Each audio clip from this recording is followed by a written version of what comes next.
Hello, everyone. All right. Sorry for the technical difficulties. I've got a different computer here, and I'm using the built-in webcam, which actually is better than the USB one, which I was trying to use, which didn't have any sound. So first things first, it looks like my sound is working, so I will continue on as if it is. Hello, everyone. Welcome to today's live stream. Today, we're doing a fun one. I put a poll out that asked whether I should talk about canon action films and tier ranking those, or talking about aughts horror films, 30 random ones, and ranking those. So it appears that the 30 random 2000s horror films ranked was the one that won. Hello, Dean. Thank you for tuning back in and sticking with me there. I appreciate it. We're going to get rolling with this live stream. So what I'm going to show you guys here is I'm going to share my screen. And so I will take up a small portion of the screen, and I will show you. Here we have my 30 random aughts horror films that I have seen. I did this through Letterboxd. They shuffled 30 random films that I had seen from the 2000s. And these are going to be great films, the best films on the list if there are any. B is Ghoulish Greats. C is Middle of the Road Kill. D is Displeasing Dreck. And Annals of the Anus. In other words, shit. So before we get started here, I just want to let some people roll in. Forgive me if my webcam is not up to snuff. I'm going to try to, there we go, take myself off the internet. So hopefully you guys can hear me. That's what's most important. And I'm going to count on the people in the chat to let me know how things are sounding and how things are looking. So it's not perfect, but we're going to give this a shot. And we're going to start right up with the 30 random aughts horror films and going ahead and discussing them and tier ranking them. So without further ado, first up we have 28 Days Later, which is funny that was the first one it randomized because we have a new 28 Days film coming out 28 years later. It hasn't been 28 years since the film. It's been 20 plus. It's been quite some. But Danny Boyle is coming back to direct 28 years later, which I think is a great thing. I loved the first one. The second one I think is fantastic. Very different style than Danny Boyle's. Almost even more frenetic, more kinetic a style in the sequel, 28 Weeks Later.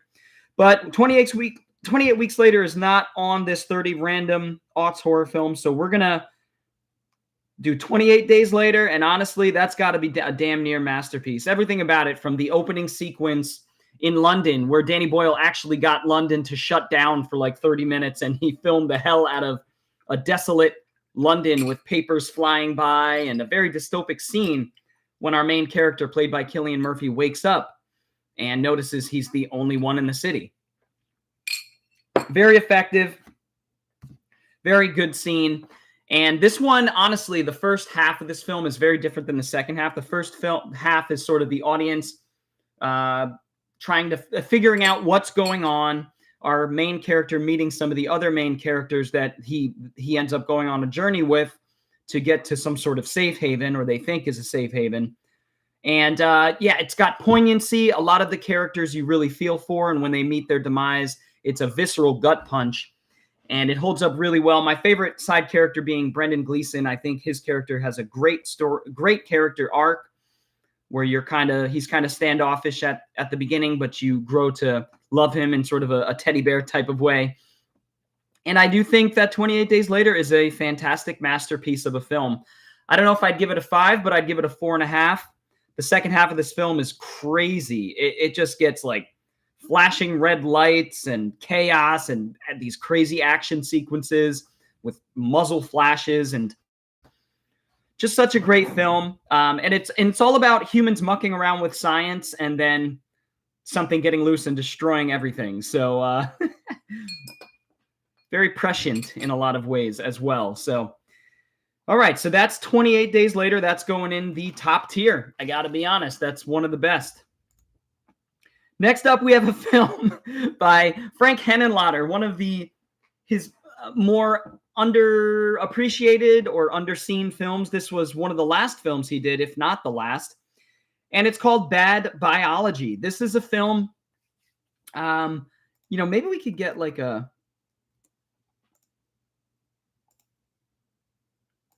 Yeah, I was going to see if we can get like trailers going. Maybe we will at some point. But Bad Biology is a crazy movie about these two young people who are sort of, we'll say, sexual outcasts. If I'm remembering correctly, the young female in this movie has 7 clitorises, which makes her hypersensitive to any sexual activity.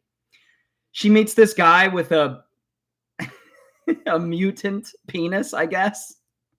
Very large mutant penis.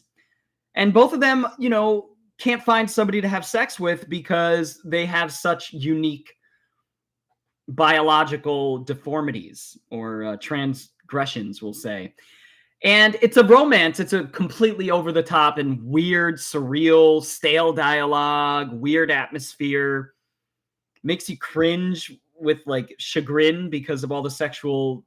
They really bore into the sexual fetishes and sort of the humiliation we feel about sexual things for whatever reason. But these two meet each other, and a love story sort of abounds. And it's not the best Frank Henenlotter film, but it is certainly a very interesting one. Not as many crazy special effects, but we do have that in here, as all Frank Henenlotter's films kind of have some wacky special effects. But very stilted, odd performances by the two leads. But I remember enjoying this film. I'm gonna situate this one right in the middle of the roadkill there, Bad Biology. And what I'm gonna do is the film furthest to the left is my favorite in each tier ranking. So that's kind of the way I'm gonna do it. And I just want to thank anybody that's in the live stream right now. Feel free to give it a thumbs up if you're enjoying what I'm doing here. And I know it's not a perfect live stream, but hopefully the commentary is coming through clear on your end. And we're 2 films in out of 30, so that means 28 more to go. I appreciate you guys. Let's keep it going. I like how diverse and random this list, in fact, is. Here we have Blood the Last Vampire. Blood the Last Vampire is an interesting anime. It's a very short film. It's about 60 minutes long. I think this preceded, if I'm not mistaken, the Blood TV anime series, which I actually did watch a good chunk of, which is unlike me. I generally don't watch TV series of any kind. Anime is an exception, but I did watch Blood Plus, the first few seasons, and really enjoyed its sort of schoolgirl vampire mixed with the corporate espionage, kind of William Gibson kind of future. Blood the Last Vampire is a smaller story that takes place in a high school, if I'm not mistaken. And it just features,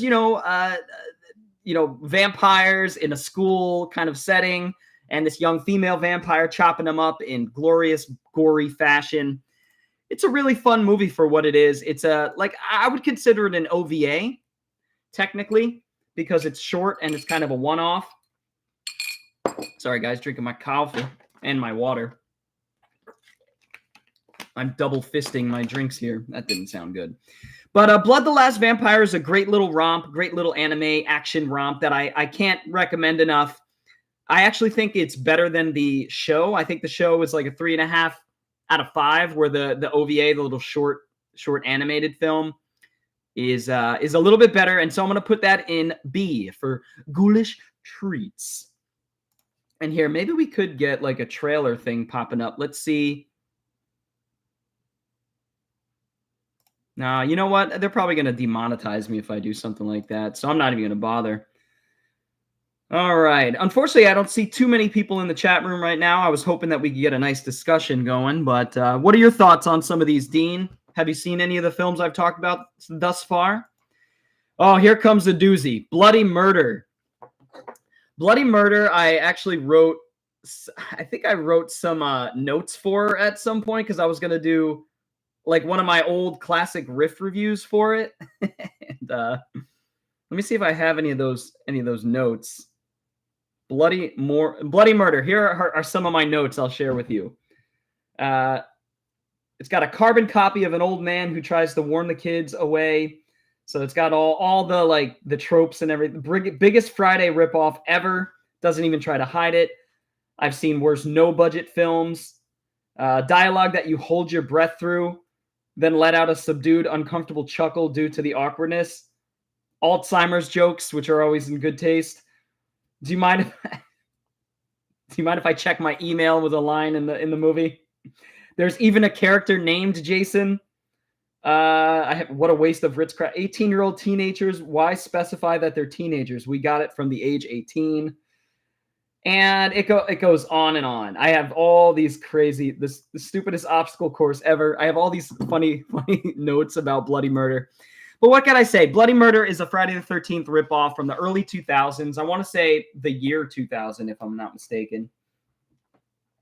And it's no budget. It's about some kids, some teenagers who go into it's literally the plot of Friday the 13th. Not as good kills, no Tom Savini, no Kevin Bacon, no decent acting or atmosphere. It is just dry and stale and not a very good movie at all. So I'm going to say that this one is in the annals of the anus. Annals of the anus. It's not a fun movie. Maybe you can watch it with a few friends and have a kick or two, but it is certainly not a good one. Next up, we have a film that goes by a couple different names, Detox, which is what it's known by here, as well as I See You.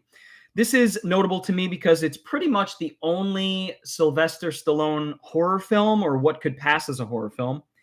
Schwarzenegger has one of these, I've always thought, with End of Days. It seems a lot of these action guys get at least one film that kind of leans into the horror quite a bit.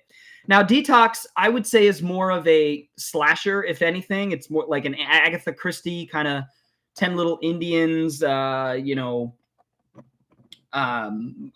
Express kind of thing, where people are dropping like flies. Stallone is, as a cop, I believe, he's trying to figure out what's going on. I like the setting of this film. It's kind of like The Thing. It's very snowy. It takes place in this kind of bunker where nobody can leave. And so everybody's kind of going crazy because of that, as well as people dropping like flies. So it's kind of like Clue, like a standard slasher. But I do like this film. I like the mystery. I do think it keeps you guessing a bit. I know it as I See You. I have it actually on Blu-ray on a 4-pack. I think it's as I See You on there. And it's Stallone doing basically a slasher film where he's the lead and he's trying to figure out what exactly is going on at this sort of facility in the snowy wilderness. And I think it's a good movie. I don't think it's great. I think it's middle of the road. So I'm going to put it in middle of the road kill, but it is notable for being one of the only Stallone horror films. Just you and me, Dean. That's all right. We'll continue on. Here we have Dead Girl. Dead Girl is a film, is a transgressive and controversial film. It definitely makes you feel uncomfortable, like a good horror film is supposed to do. It pushes the boundaries pretty much as far as you could with, well, necrophilia. I've never seen Necromantic. I assume that has like a tongue in its cheek. This movie is pretty cruel. And I tend to like the cruel horror films. A lot of people are disgusted by and feel like, they were offensive just to be offensive. I think Dead Girl is trying to say something. I'm not exactly sure what, but it follows these two kids who find this dead body in this abandoned sort of morgue. And, one of them doesn't really know what to do. One of them's kind of freaked out. The other one's pretty curious about things. And it's this beautiful woman. I mean, this beautiful dead body. That sounds weird to say, but it's a corpse of a beautiful woman.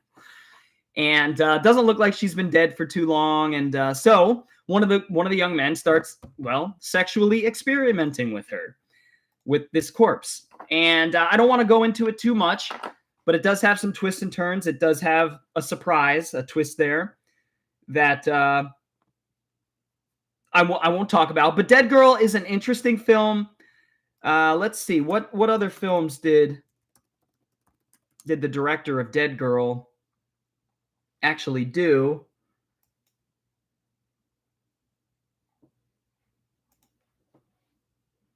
Yeah, so Dead Girl was directed by Marcel Sarmiento and Gadi Harrell. Wow. So they've done some VHS shorts. They've done some ABCs of Death shorts. They did a film called Totem.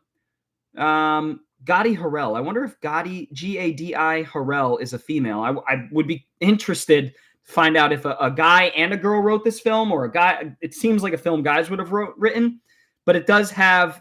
It's interesting. It's an interesting movie. It's not for the faint of heart. It'll definitely make you feel uncomfortable. It's not Drek. I'd say it's slightly. Yeah, I'm gonna put it as my third here. Third here in the middle of the roadkill. It is the weakest of these three, no question about it, though. All right, next up we have a really good one. A really good one, in my opinion, The Exorcism of Emily Rose. I'd say there was an absolute cavalcade of exorcism. My cat.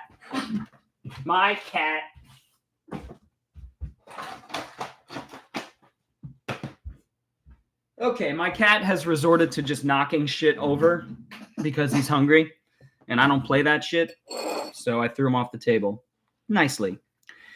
So in the aughts, we had this long run of exorcism films, and American Haunting, and Paranormal Activity, and there's a whole cavalcade of these exorcist films: The Haunting of Molly Hartley, The Haunting of this guy, The Haunting of that guy. It's ridiculous. But I think the one that is the king of all of them is directed by Scott Derrickson, who would go on to be a major Hollywood horror filmmaker. He did Sinister, The Black Phone, all very solid mainstream films, in my opinion. He would also do he would work with Marvel on the Doctor Strange films, which I think are his weakest films, or the first film. And but I do like a lot of his horror output. And The Exorcism of Emily Rose is no exception. Some of the atmosphere really sticks out to me in this one, which is reflected in the poster there. Very foggy, very atmospheric, almost gothic, has almost a Hammer horror type of vibe to it. But it's also bright. It's not dark and atmospheric. It's kind of bright and atmospheric, and it uses sort of dusk as a thematic device. But what I'm reminded of this film, and what made it unique, was when Emily Rose, the performance there, I think Jennifer Carpenter is excellent in this movie. And when shit hits the fan about the halfway mark, she has, I hope it's not a spoiler, but she has all these different demons in her vying for power, which is a really cool metaphor for kind of the voices in our head and our consciousness and our moral compass and which to listen to, which not to. But all this chatter in her head and all these different demons. There's a scene where she's like, I am Beelzebub. I am Esso.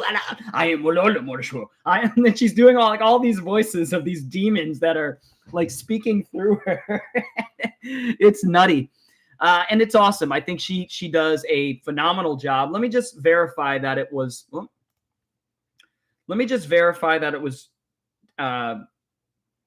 What's her name? Jennifer Carpenter.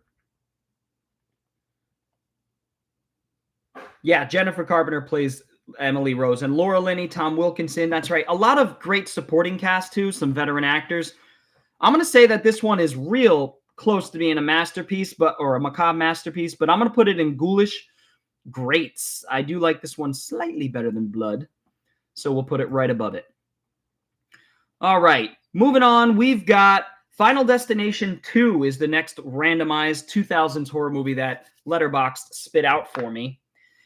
Final Destination 2 is the sequel to Final Destination 1 and is relevant right now because there is a new Final Destination films with an incredibly generic subtitle, Bloodlines. I feel like there's just 5 subtitles: Retribution, Bloodlines, Resurrection, Aftermath, and they just kind of like musical chairs them, and you never know what's going to come up, but it's going to be one of those 5 subtitles. It's so ridiculous. It drives me crazy. But Final Destination 2 came out at a simpler time, and just called itself Final Destination 2. This continues on in the line of the first film, where the characters in the beginning of the film have an accident that they kind of foresee in their head as going completely off the rails. But, they survive. They have a chance to they basically get out of it scot-free while everybody else dies on the ride or on the airplane or whatever it might be. And so what these films do is they show you this event happen in the beginning and then death coming for each and every one of the characters that survived the accident. Final Destination 2 has some crazy kills, like the one where the glass pane falls on a woman and just squishes her into blood and guts. I remember that looking incredibly realistic at the time. I'm not sure if they used practical or if that was CG. And in my head, it looked realistic, but it looked so good. This one has some killer kills. It's got Tony Todd coming back as sort of the cremator or whatever his character is supposed to be. I forget. I do want to rewatch this series. It's been a while, and I want to rewatch it for the new one because the new one I hear very, very good things about. And yeah, Final Destination 2 is a great movie. I always preferred Final Destination 2 over 1, but I do recognize that 1 is a slightly better film. I think Final Destination 2 is a great film. I do.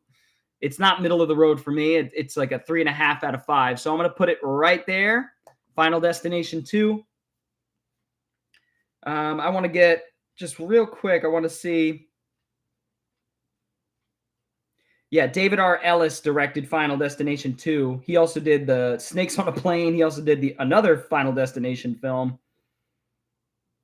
And that's right. This one, the beginning, the accident in the beginning is a highway pileup where you'll never look at one of those log trucks again the same way because the log truck goes off the rails, it loses control, and the logs start like shooting through people's cars and taking their faces away in beautifully gory fashion. I mean, like lasagna, like melted cheese goopiness, like good stuff. At least that's how I remember it in my head.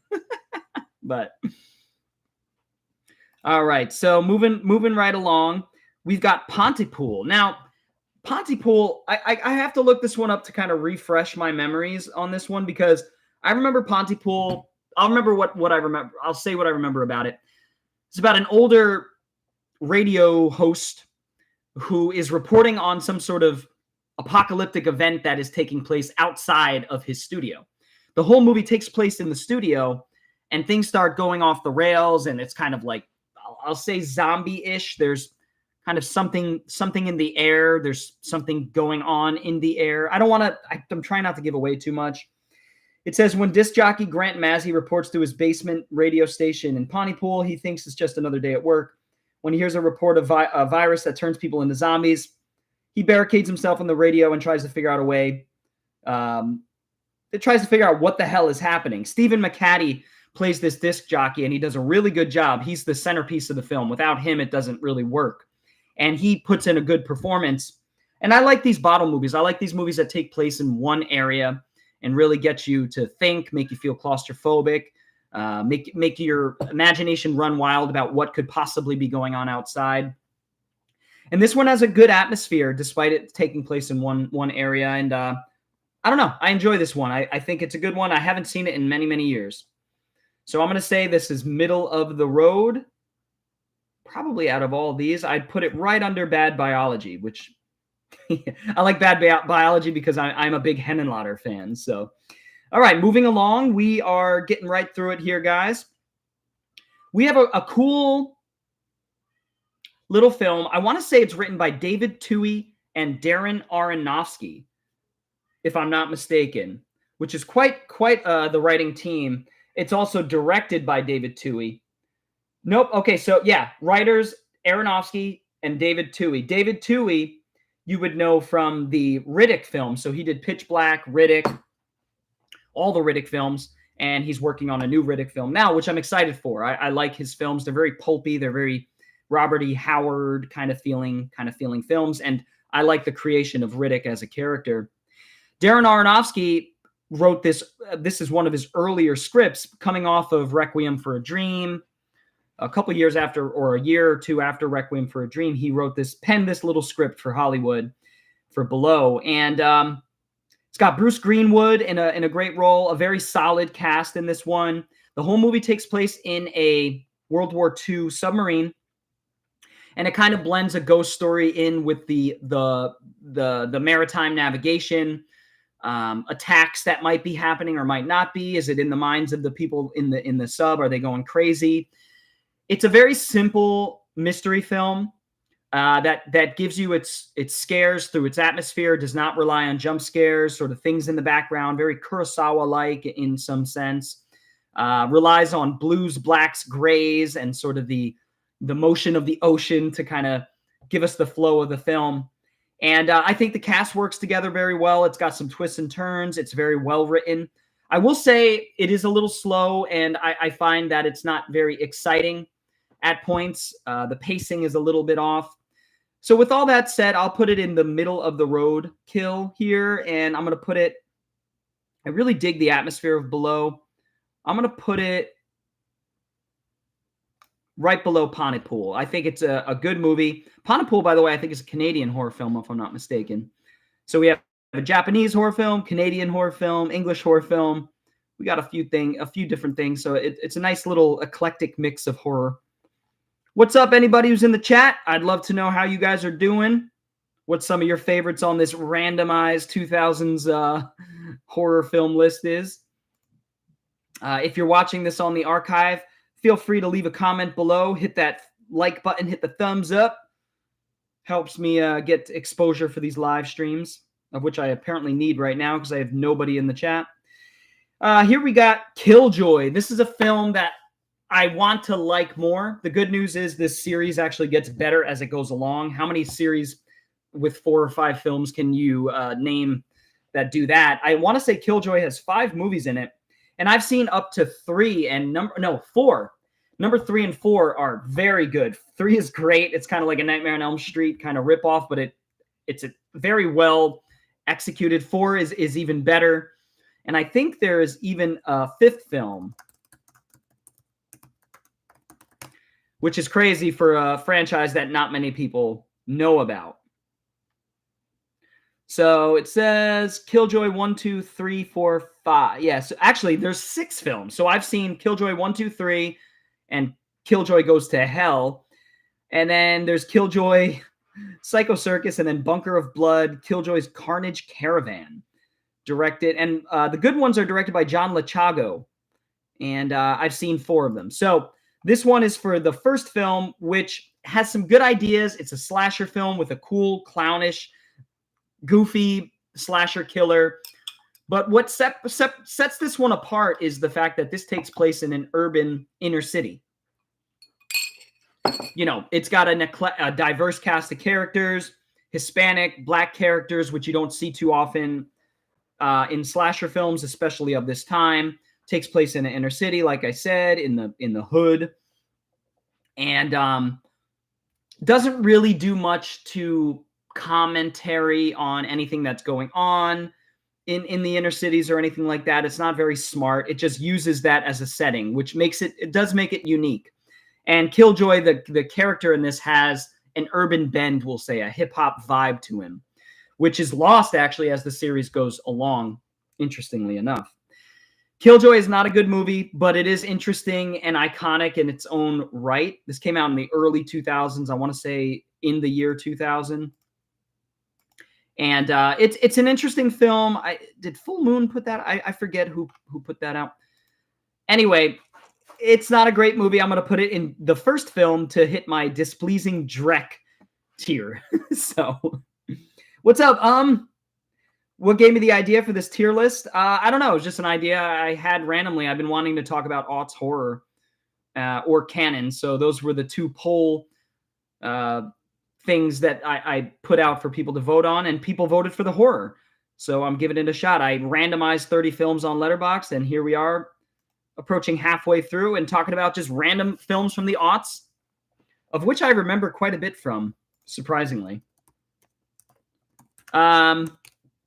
Next up, we have another Japanese horror film. As you guys know, the Japanese were making many, many great horror films in the 2000s. The 90s, the late 90s saw a resurgence in Japanese J-horror, Japanese horror, and some of the great horror films from that era came out of Japan. Retribution is no exception. Retribution is an awesome awesome flick by Kiyoshi Kurosawa, who is known for Kaido or Pulse. One thing that makes Kurosawa's work visually pleasing and iconic and sets it aside from all of the other filmmakers is his usage of space and setting. So he might have a 5-minute scene of two characters going about their business, maybe having a chat here and there. And in the background, there'll be lingering space. And there might be something that pops up there, but there also might not be something. The way that he plays with your expectations is better than any filmmaker I've ever seen. If you want to see him do this in masterful fashion, watch Pulse, Kaido, or watch Kiwa, which is Cure in the West here. And those films, as well as Retribution, deal with space and atmosphere in a very dry and stale atmosphere, but in a good way in this case, very well. And Retribution is no exception. It's got the same guy from Cure and from a lot of the other Kurosawa horror films, Koji Yakusho, who is one of my favorite Japanese actors. This guy is fantastic. He's in Doppelganger with Kiyoshi Kurosawa, Kiwa, or Cure. He's one of the most iconic. I kind of equate him to sort of Robert De Niro in Japan.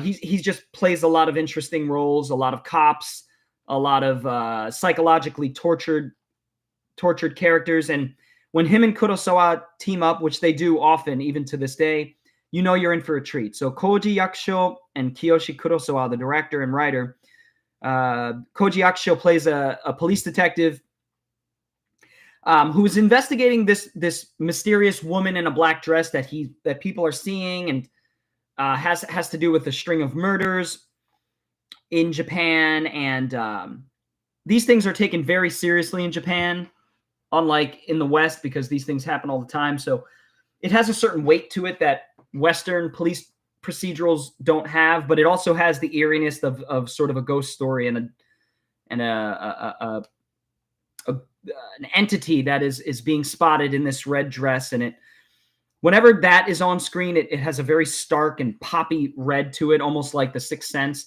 Retribution's excellent. It's a tour de force in atmosphere. You can't go wrong with it. It's a great film. I got to say, this is going to be my number one for Ghoulish Greats here. It's got to go right to the top. I like it even more than the atmospheric and very well done Exorcism of Emily Rose. All right, so next up we have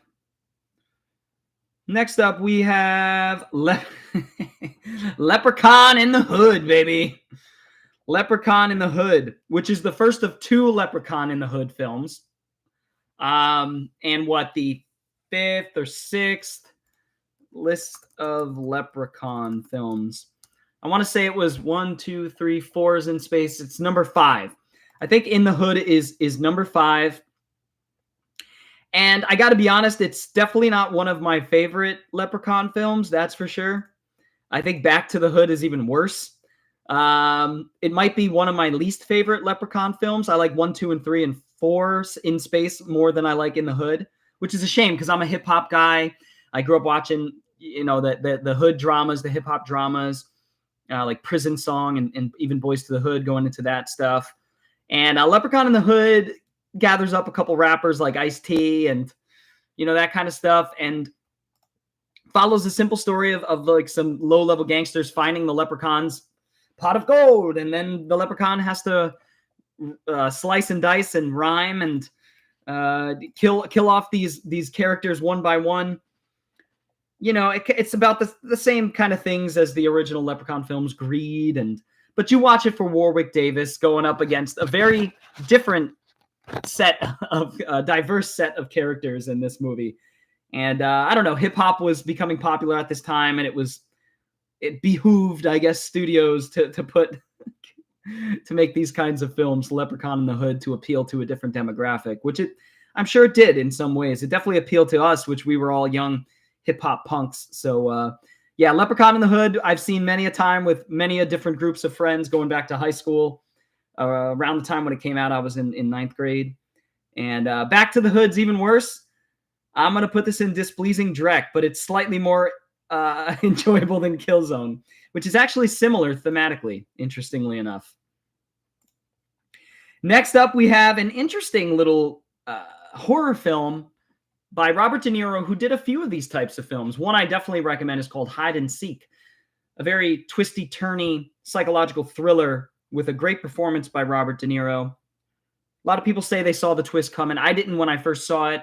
I can understand how people can feel that way. When I'm watching a film that has an obvious twist coming, I try to do everything I could to not let my mind wander, because I'd like to be surprised by the film and then maybe consider the implications later. But sometimes it's difficult. Sometimes I'm like, yeah, I have a pretty good idea what's going on.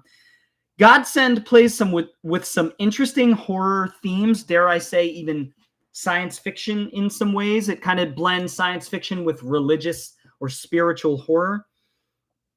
Not in an annoying way or heavy-handed or obnoxious way or pretentious way. That just happens to be the themes here. And let me look up the plot, because I have most of it right. Robert De Niro plays a doctor who, a couple agrees to have their deceased son cloned. All right, so it's got the science fiction elements right up front there. And once they do this, it turns into almost an Omen-like thing where it's like, is this our son? Is it actually our son? Sixth Day with Schwarzenegger actually plays with some of these ideas, cloning. That's a science fiction idea that we haven't dug into too much as a culture. I think there's a lot of potential there. But yeah, so this young grieving couple has their son cloned, and the story kind of plays out like, is it their son? Is it not? Is it something more evil? What's exactly going on? And Robert De Niro's character is in this for the entire movie, and definitely has something to do with the twist and the plot. Are his motives entirely moral? Is it a case of doctors, operating outside of their boundaries and experimenting with people? It's got all that kind of stuff. It's a pretty good movie, so I'm going to put it as middle of the road. A forgotten De Niro film. Greg Kinnear is in this as well. And it's not a bad movie. I'm going to put this below, actually. I think it's a pretty solid movie. Cameron Bright's in it. You would know him. Actually, he played in The Omen. He was creepy kid du jour. He was in all the creepy kid movies from the aughts, the ones that required a male. The Ring Girl and what's her name? There's a girl from Case 39 and a bunch of those other films too. Interchangeable creepy kid actors. All right, next up is a Sion Sono film. Sion Sono is another Japanese filmmaker that people adore. Pretty transgressive, very wacky and surrealist kind of dictator that is certainly awash with Japanese culture and themes. All of his films are awash with Japanese culture and themes, including Suicide Club. And I bring that up because I've seen Suicide Club once, and there seems to be something about the film that I'm missing. Culturally speaking, that's what it feels like to me. I feel like when I first watched it, there was something that the filmmaker was trying to communicate to me about Japanese culture that I just couldn't pick up. Maybe it's sort of like a hive mind kind of thing going on, or social contagion, where these kids start spontaneously committing suicide, and there's sort of a club or a cult around suicide. I could tell that its ideas are pretty ahead of its time, but for whatever reason, sort of like Audition by Miike, different filmmaker, another transgressive Japanese filmmaker, sort of like that one. I find that these two films kind of lose me with their cultural commentary. And with that said, I do want to rewatch Sono's Suicide Club. It's just not one that I am too fond of, I got to be honest. I think it's middle of the road, but at this point, I would put it probably slightly above Dead Girl, because I think its themes are a little bit more interesting than Dead Girl. But I give it like a 2.5. It's not my favorite Sion Sono film, and definitely not my favorite Japanese horror film. Kiyoshi Kurosawa is more my type of Japanese horror filmmaker. All right, next up we've got, let's see, checking in with the chat. I hope everybody's doing okay. Feel free to give it a thumbs up for exposure. That helps people come into the channel. And feel free to subscribe to the channel if you're new to it, if you're enjoying this tier ranking. This is a very chill, kind of laid back, hopefully informative tier ranking here of films that I haven't seen in quite some time, some of them. So, oh boy, here we are. So I have a buddy who's appeared on the channel before in a live stream named Steve. We did a live stream where he gifted me a whole bunch of horror films, 100 horror films or something crazy like that. And one of the things that Steve and I bond over and have bonded over, I met him at the bookstore that I worked at years ago, are shitty films. Now, I'm not talking about Manos. I'm not talking about Troll 2. I'm not talking about infamous movies that are so bad that they're good. I'm talking about the worst of the worst, nearly or barely watchable, awful films that you could only really watch with a friend and make fun of. I wouldn't be able to watch these types of films alone. And I have them in the collection for very specific reasons, because I have specific friends that we enjoy watching this kind of thing. And Steve and I have bonded over this. Now, this next film, the last time Steve and I hung out, just to give you an example, we watched 5 films in like 7 hours. And they were all half-star, one-star films. And they somehow got worse and worse and worse, which is an incredible feat for 2 people to achieve, randomly picking horror movies. We just know. We have a sense for what is ass.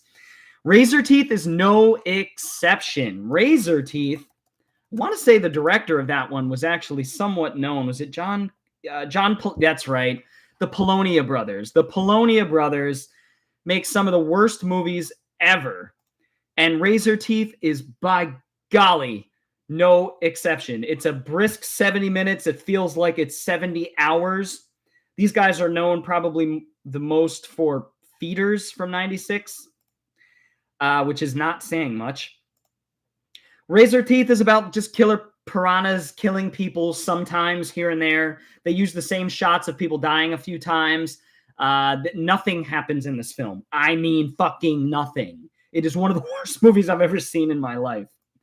And with that said, it sits comfortably behind Bloody Murder, because Bloody Murder is at least fun. In the annals of the anus.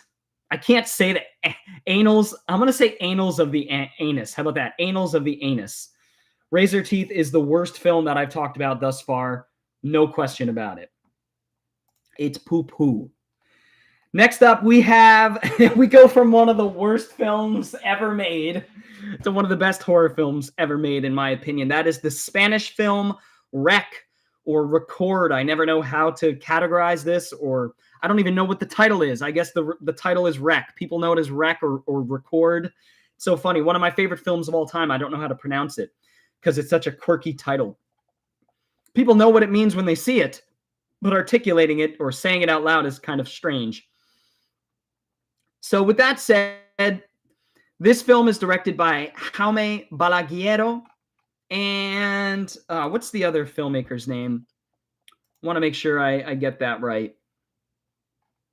Yeah, so Jaume Balaguero and Paco Plaza. That's right. Both of these guys are renowned horror filmmakers in Spain, and a lot of their work has made its way over here. They're known for lots of different films. Paco Plaza did some of the other Record films. I think both of the guys did some of the other Record films. Eye for an Eye more recently. I'm looking at some of their Veronica more recently. And Jaume Balaguero, more my speed of filmmaker, seems to be the more of the talented one out of the duo. He did some cool films like sorry guys. He did some cool films like Sleep Tight. That was a really good one. He did Rec 4. He did Fragile with Ally McBeal. I forget. Calissa Flockhart. Takes place in a mental asylum. A very good and atmospheric flick. So I like both of those filmmakers. And Rec is absolutely frenetic in its pace, kinetic with its action. It's always moving. It's never, ever boring. Each act brings you something new and ups the ante even more. It starts off with this obnoxiously adorable main character who is a reporter who ends up going into this tenement to do some reporting, and the tenement gets locked down. And so the whole movie takes place in this apartment complex, and you really feel like you're in there with them because, you know, it's being quarantined off, and like there's tons of cops outside and everybody's kind of freaking out. People are not handling it very well on the inside of the apartment building. Others, it's just chaos. Nobody really knows what's going on. And then, of course, you have these vampire-like creatures that that are attacking the camera crew, attacking the journalists, and attacking the people that live in the tenement.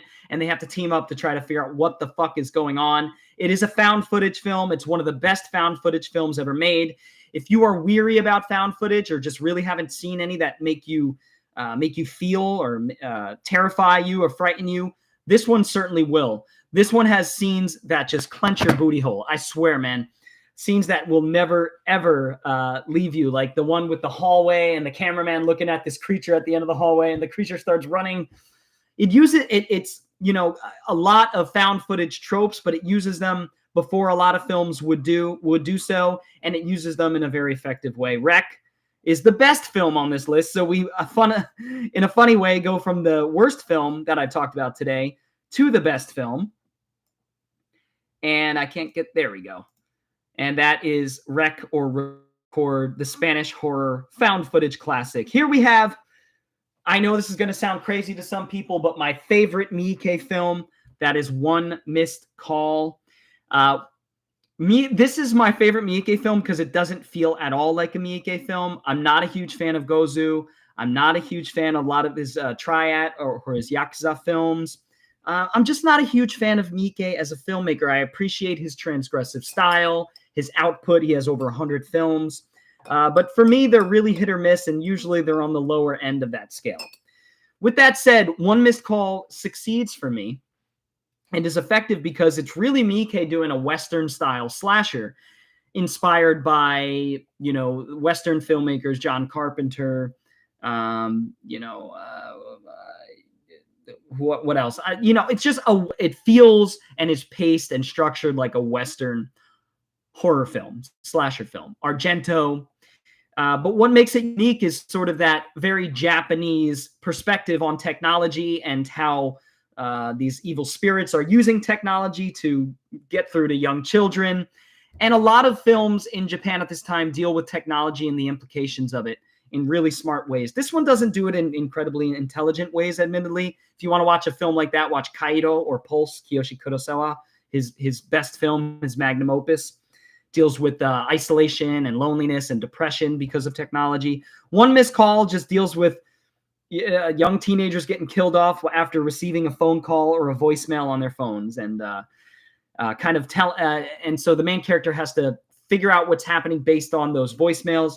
It's very interesting. It actually got a trilogy. I own the trilogy by Arrow on Blu-ray now. I've only seen the first film. I don't think Miike comes back for the second and third. I could be wrong on that, but I'm not positive.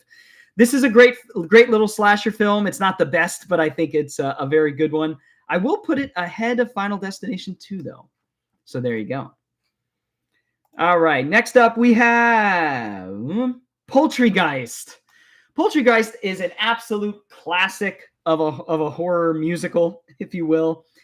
In my opinion, Lloyd Kaufman's best directed film. I think it all comes together in this movie. And if you watch the behind the scenes, the sort of documentary about how this film was made, it was utter chaos. And somehow they were able to find order through all that chaos. And what we get is this incredibly fun horror musical that is way over the top in all the great trauma ways. There's shit, there's pussy fart jokes, there's gore and death and naked asses, fat people's shit. There's just all types of everything that you could imagine. Every irreverency, every offensive trope in the world is here. And it also has some killer practical effects with these chicken zombies who rise from the dead to avenge the Native Americans that this fast food chain was built upon, the Native American burial grounds and whatnot. And it is so much fun, so gross. It'll make you wince because it's so nasty.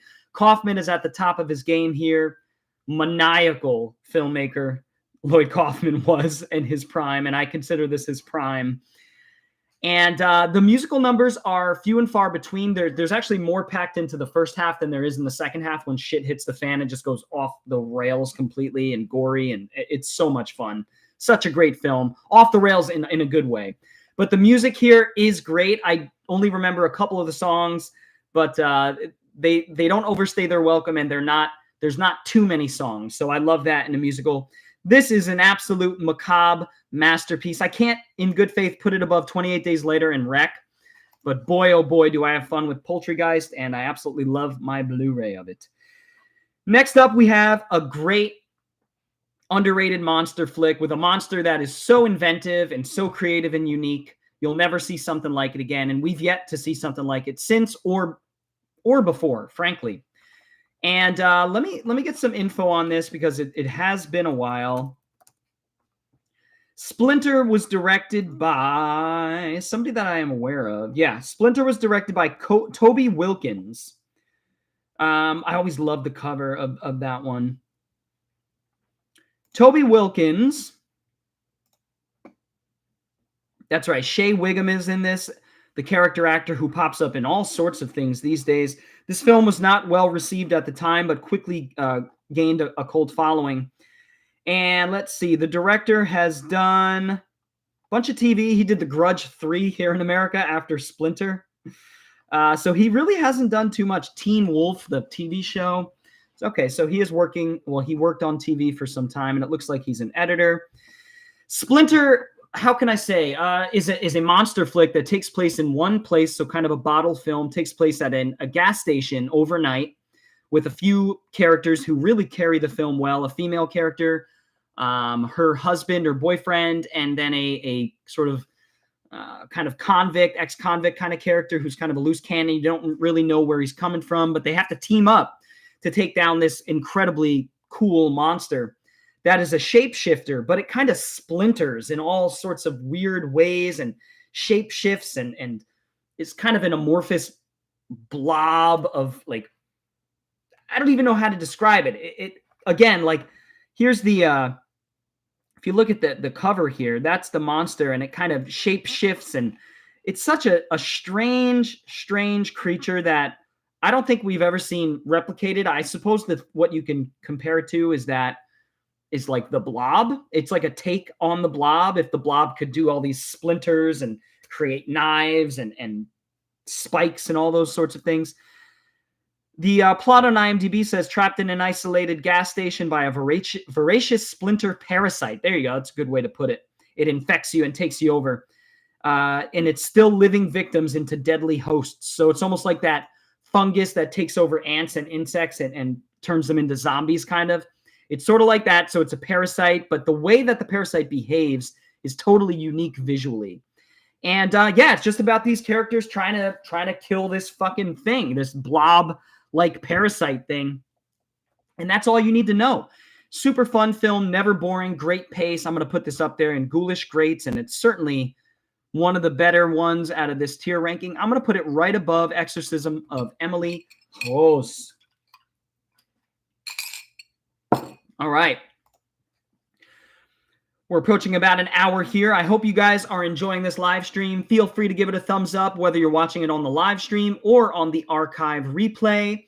I would really appreciate that, guys. If you're new to the channel and want to see more ranking videos like this, sort of chill, laid back, drinking a coffee, ranking videos, I could do hundreds of these till the cows come home, which gives me a good opportunity to talk about films that I may not often get to talk about, which is maybe my expertise. I enjoy talking about all sorts of films.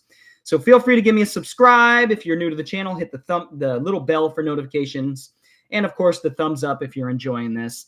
We're going to get right back into it. I want to say hello to the chat, even though it's not very active right now. I hope you guys are all doing okay and enjoying this live stream. Next up, not Saw 1, not Saw 2, we get Saw 3, which is the point in the series that I begin to lose interest. So it didn't take too much time for me to lose interest in this incredibly superfluous franchise here that is still going on. I want to say there's, 10 films or something now? It's crazy. But I like the first film quite a bit. I think it's inventive, creative, still holds up with blending a bunch of different genres into one, kind of taking Seven and making it more of a horror film, torture horror film, creating a genre, really, James Wan did here. So I appreciate the original for its inventiveness and its creativeness at that time. Number 2 takes some cool risks, kind of plays into the haunted house thing, where it's this house that has all these traps rigged, and a group of characters wakes up in it and has to navigate relationships and also the physical nature of the rooms. Each room has a gimmick, has a trap that these characters get seized by. And then number 3, I wish I could say that it had a memorable hook like that, but it doesn't. I'll read the plot. Jigsaw abducts a doctor in order to keep himself alive while he watches his new apprentice put an unlucky citizen named Jeff through a brutal test. Now, I don't remember much about this film. I remember it being very green and very dark. And this is the first one where Shawnee Smith kind of starts to become a villain proxy or sort of an apprentice to Tobin Bell. Angus McFadden is Jeff. One thing to watch these films for, no matter what, is the gore. I think the gore is very impressive, very realistic, very visceral, and helped turn the ship toward a more realistic approach to practical effects. I always use the word crunchy, the adjective crunchy, or, oozy. Films like Chrome Skull would use this very realistic, and Terrifier now would use this very realistic style of practical effects. And I think it starts with Saw in a lot of ways, or it at least becomes popularized with Saw. Obviously, we have realistic gore before that. But I always differentiate Saw's gore style apart from things like Dead Alive or Brain Dead. But Saw 3 is not very memorable. I'm going to put that in displeasing dreck, which I have fun with Killjoy and Leprechaun in the Hood more than I have fun with Saw 3. I don't know. They're all kind of to me. So Saw 3, we're going to put in displeasing dreck. Next up, we have a film that I haven't seen since I was younger. My buddy and I may or may not have been taking illicit or legal drugs at the time. And we watched this movie called Shrooms, which sounds a lot cooler than it is. It says a group of friends are stalked and murdered whilst looking for psilocybin mushrooms in the Irish woods. So it sort of plays on the idea of, is this all in their head? Is it not? Are they tripping balls? Is something really up with this mysterious forest? But it doesn't really probe those ideas in a very intelligent way or a very exciting way. It's a very boring, I suppose, slasher. The kids are being stalked and murdered. So it is a slasher with sort of a psychedelic edge to it. I wish it was more psychedelic. I wish it was a little bit smarter in what it was trying to say about hallucinogenics, but it's just kind of like a bunch of kids take a bunch of drugs in the woods and they start seeing shit, or do they? And then they start dying, or do they? I mean, it's one of those kind of ambiguous films. It's not a very good one at all. I would say it's actually, I would say it's underneath Saw 3. One thing I remember about Shrooms is it did have a decent color palette in terms of its aesthetic. It was blacks and blues and sort of the dusky kind of vibe to it. So I do remember that, but other than that, it's not a very memorable film at all. Next up, we have another found footage film that hits that's hitting the random list here. St. Francisville Experiment. I have talked about this film in my 50 found footage horror films ranked, which is one of the more successful videos on my channel. Feel free to check that out. That's always getting views and still has people talking about it. One cool thing was that the director or writer of the film, one of those, actually commented on my 50 found footage horror films and commented that he appreciated me talking in a positive light about St. Francisville Experiment because I saw that the film had a lot going for it. It had a no budget, very, very low budget, if anything at all. This is a full moon feature, if I'm not mistaken. Full moon stepping into the found footage arena at the time. And it has a good cast of characters who have decent enough chemistry for a found footage film. I find that is almost integral. But they did find a cast that worked together very well. And this movie has a lot of atmosphere. It sort of delves into New Orleans voodoo and New Orleans culture, sort of black culture, digs into the horror of slavery and sort of the ghosts of the past, and does a really good job with its setting. And the house that they explore is creepy as hell and has some really good and effective chilling moments. A few little jump scares here and there, and it does ramp up towards the end of the film in the third act. Very good movie. I like it quite a bit, and I appreciate the writer or whomever it was commenting on the found footage video. So I thought that was really cool. But St. Francisville Experiment, I'm going to go ahead and put in... Oof, that's a tough one. I'd say it's at the end of Ghoulish Greats. I'd say it's actually, you know what? I'm going to say middle of the road. I'm going to say it's right ahead of Bad Biology. This is like a 3 out of 5, I would give it, where I would give Bad Biology a 3 out of 5 too. You know, there's a crossover. I'd give this a 3 out of 5 as well, but yeah, St. Francisville Experiment, I can't say is a great movie, but it's a very good movie. I'm going to put it at the top of my middle of the road kill. So moving on, we have a Jeff Lieberman film. Jeff Lieberman is a great cult horror filmmaker who isn't really doing much now, but is known for some great 70s flicks. Like, let's see, Squirm is the one off the top of my head that I remember. He did Squirm with the worms, the earthworms that are taking over little northeastern town, or wherever it takes place. Blue Sunshine, my favorite of his, which delves into MK Ultra-like experiments the government was doing on people and psychedelics and the long-term effects those could have, and blending that with sort of a psychotic, slasher film. I love Blue Sunshine. He did Just Before Dawn, a well-known and slasher film with a cult following that takes place, in the backwoods and follows this meat cleaver wielding killer, killing off young people. Pretty generic, but it does have some really cool cinematography and some cool ideas. That came out in 1981. And then he went through some stuff in the 90s that he did, but he ended up in 2004 doing his last directed film called Satan's Little Helper. Satan's Little Helper has a cool gimmick that the film sort of relies on. During Halloween time, this young, sort of naive, innocent young man finds this creature, or finds this man in a mask wearing like a Satan demonic mask, which never comes off in the film.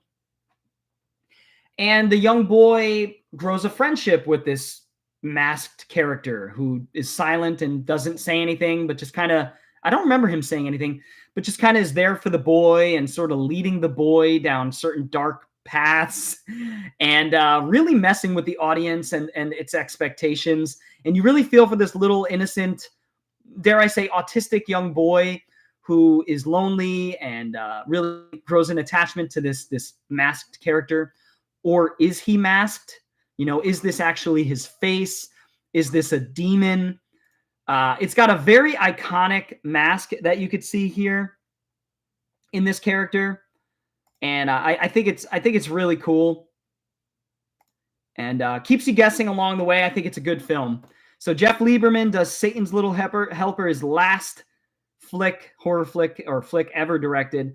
I'm gonna put this one right above Final Destination 2. I think it's definitely worth watching. Check it out. It's a low-budget film, but it plays with its themes and ideas in a very clever way. Here we have another turkey, poultry-related horror film that doesn't take itself too seriously, but I just can't really get into this film. I did a riff review back in the day of how much I hated this movie. I don't hate it as much as its sequel, Thanksgiving 3. That's a whole nother issue. Go watch my video from back in the day. Thanksgiving is a no-budget turkey horror film about like a puppet turkey that has all these stupid one-liners and kills off people in and around Thanksgiving. The first shot of this movie is tits, just boobs. Like the very first shot is just these giant, massive boobies running through the woods. And I think that's pretty funny and really sets the groundwork for what is to come, which is not a very good movie. I will say there's one bit that made me laugh out loud, and that's when the turkey kills one of the main characters and then wears its face, and the other characters think that it's that character who the turkey killed, even though it's very clear it's a turkey. That scene is actually pretty funny and works with its works the humor in very well. I didn't laugh at any other point in this film, despite it trying to make me laugh. This is a displeasing dreck, but there is some B-movie fun to be had. I will put this right above Shrooms. All right, moving on. We've got The Strangers. The Strangers is a film I haven't seen since it came out. This, kind of followed the coattails of films like Funny Games by Michael Haneke, who is a German filmmaker who kind of helped lay the foundation for this home invasion horror kind of subgenre, which eschews violence and gore and over-the-top horror and spiritual horror, religious horror, for a more realistic, down-to-earth and grounded horror about things that happen in everyday life and are sort of unexplained. The unexplained violence, the unexplained horror that people experience. That's what The Strangers kind of delves into along the lines of Funny Games. Random acts of violence. The Strangers, I remember enjoying for its atmosphere. I thought in a Kurosawa-like fashion, almost like Cairo, it played with space in a very interesting way and kind of let the scenes wallow as characters, as the bad guys were sort of in the background, or were they? They were always kind of watching the main characters who are the conduit for the audience. So it always kind of feels like something is watching the audience, and we're always looking out and trying to think like the character. And it handles its ideas and themes pretty well. I just don't think it's a great movie. At this point, I do want to rewatch it, especially after watching more Kurosawa since this film came out. I want to give it a fair shake, and I do want to check out the other films in the series because I hear mixed things about them. But The Strangers, I will say I like a little bit more than Suicide Club because I just feel, you know what? I like Suicide Club a little bit more than The Strangers as of right now. I'll take The Strangers over Dead Girl. Next up, we have another really fun film, guys. Triangle. Triangle is a twisty-turny modern slasher that takes place on a boat. I'll say that deals with time travel in a very interesting way. Think about Triangle, the title, and what that title could mean in terms of time travel. And it'll give you an idea as to what this film is trying to do. Melissa George, I want to say, plays the main character who they get lost at sea. They find this cruise ship that's abandoned. They start to explore it. People start dying. And she sees this killer and she tries to find the killer. But every time she finds the killer's just right out of her grasp. And the story unfolds. People start dropping. And it deals with time in a really interesting way that will certainly flip your wig if you don't see it coming and sort of allow the twist to surprise you.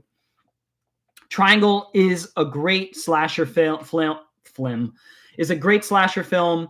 I'd say in the last 25 years, I'd say it's top tier slasher. I'd say it's one of the better American slasher films to come out in the last 25 years. So, and it has a sci-fi bend to it, a sort of mind-bending sci-fi element to it. So definitely check it out. It is a ghoulish great. It is, yeah, man. I got to be honest. I think I like it slightly more than The Exorcism of Emily Rose, but not as much as Splinter. But it's close. Retribution is just so excellent and atmospheric in its actually, you know what? I'm gonna change it around. I'm gonna put Retribution here and these two American films here. Splinter might be Canadian. These two Western films here. Next up, we have a film that I watched pretty recently, the sequel to the American slasher teen classic Urban Legends, which I love. That's a good gimmick. Takes all these urban legends and each character sort of dies in a way that's related to that urban legend. I think that was a pretty cool idea. In Final Cut, trying to remember the plot of this one. What's it? Film students, don't they go to like this area to make a film and people start dying? Let me try to remember. I remember enjoying it. A film school is the center of a fresh spate of killings based on urban legends. So yeah, more urban legends. It's got a good cast, I think. Jennifer Morrison, Matthew Davis, Hart Bochner from Die Hard, Loretta Devine, Joey Lawrence, Anson Mount, Eva Mendes, Anthony Anderson as sort of the comic relief in this, playing a snobby film student, which I think is pretty funny. Him and his buddy Dirk, played by Michael Bacall, are really fun. And yeah, no, what can I say? This continues in the vein of the original film. Not quite as atmospheric, despite having a different setting. Fun characters in this one, just like in the first movie. Not as memorable as the first film, but I do enjoy it. Reminds me of the Japanese film. Oh, man. That takes place at like an acting school. Reminds me of some of the old Italian horror films that takes place in similar settings. What the hell was the name of that? I forget. Anyway, Urban Legends Final Cut, I think, is middle of the road. I will say I like it more than Godsend, but not as much as Below. So there you go. Urban Legends sits right in the middle of the roadkill. And let's see. We've got 3 films. Oh, no, 2 films left. All right. White Noise. I have to be honest. I probably should have spun the wheel again on that one because I don't remember much about White Noise. I remember it being atmospheric, and I do enjoy this era of sort of mystery thrillers with a horror bend to them, kind of inspired by The Ring and urban legends and main characters investigating those legends. Mothman Prophecies is another example of this, a very atmospheric example of this. The Ring. White Noise kind of fits into that category of Western tech horror inspired by urban legends, inspired by technology and the East, the Japanese, what they were doing at the time. This one was interesting because it had a good cast, had Michael Keaton, who is always worth watching, especially an investigative kind of mystery thriller. He grounds the film, and you definitely watch it for him. He's just a great actor. Deborah Kara Unger is very good in this. I remember her from, I want to say, Silent Hill, the movie. But yeah, it says an architect's desire to speak with his wife from beyond the grave becomes an obsession with supernatural repercussions, right?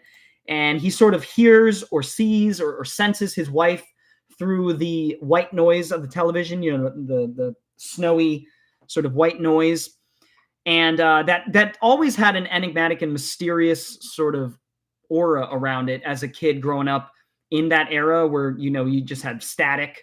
And sometimes you see an image through that static that starts to mold. And I definitely didn't watch HBO Max back in the day, without cable, trying to make out the images in the blurry white noise. I never did that as a young adolescent boy.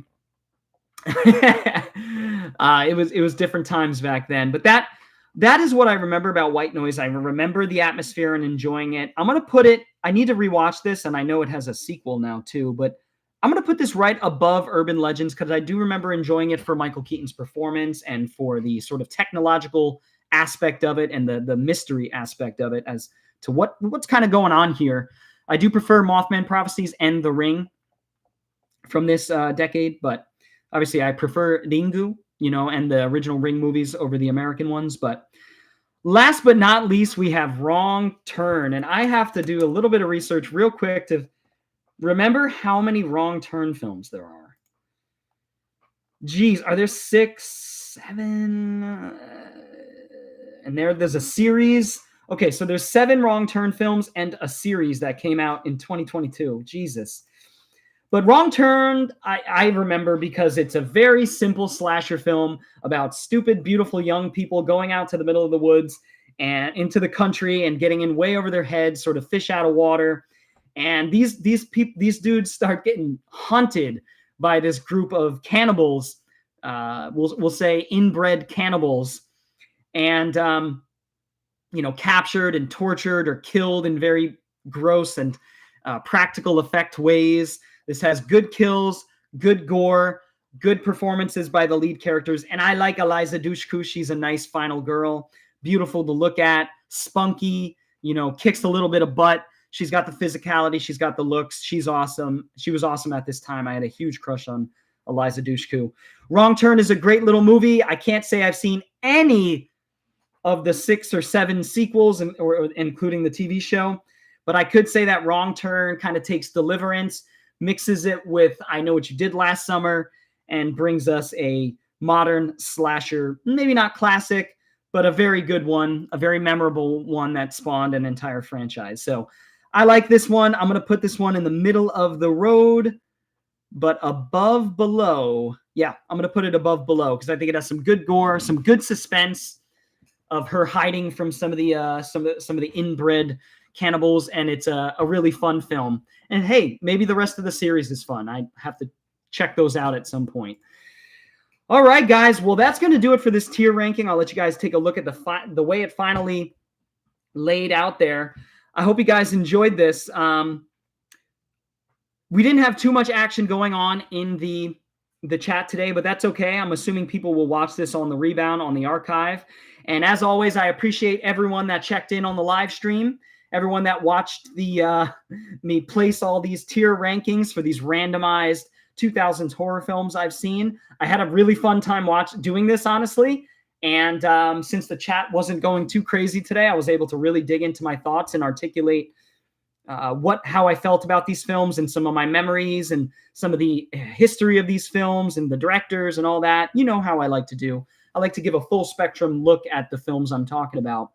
But yeah, A through F, macabre masterpieces, Wreck, 28 Days Later, Poultrygeist, all the way down to the annals of the anus, Bloody Murphy, Eddie Murphy's brother, Bloody Murphy, and Razor Teeth. So with that said, guys, if you enjoyed this live stream or enjoyed the archived live stream on the rewatch, feel free to give it a thumbs up. There will be more like this. I really enjoy doing these. If you're new to the channel, feel free to give the channel a subscribe so you can be alerted as to when I do new live streams, as well as hitting the little bell for notifications, which will assure that you get notified. Because some people have told me that they're not getting notified when I do live streams. Hit that little bell for notifications, and that will certainly help with that.